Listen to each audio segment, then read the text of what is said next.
What's up, guys? Today I get to nature journal something so cool. I get to nature journal a dragon, and you might be thinking, Amaya, there's no such thing as dragons. But there is. I mean, check it out. The tail, scales, oh, and that face and tongue and mouth, and it's just like, oh my gosh, I'm so excited. Let's go nature journal a dragon.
Are 3 tips to help you sketch animals better. So these tips can help you when you're overwhelmed or you don't know what to sketch about that animal. So let's get on into it.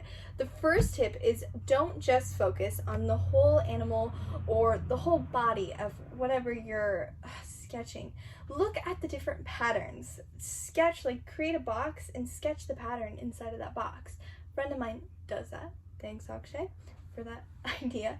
Focus on different aspects of that animal. What does the feet look like? The legs, the tails, the eyes. Ask questions on specific parts of that creature. Tip number 2, be patient. Now this is the greatest tip that I could possibly tell you when nature journaling is be patient. Don't go too quickly. Now the animals will move around a lot, so I'm saying be patient. So sketch whenever they move, or be patient and sketch one position and wait for them to come back to that one position. But it's always better to do more sketches, so I recommend sketching them each time they move in each different position that they're in.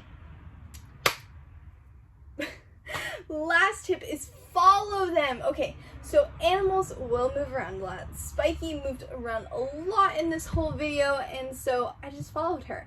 When you follow nature and you follow your curiosity, you end up finding a lot of cool things. So those are my 3 tips for sketching animals and to help you not be overwhelmed and to help give you some ideas.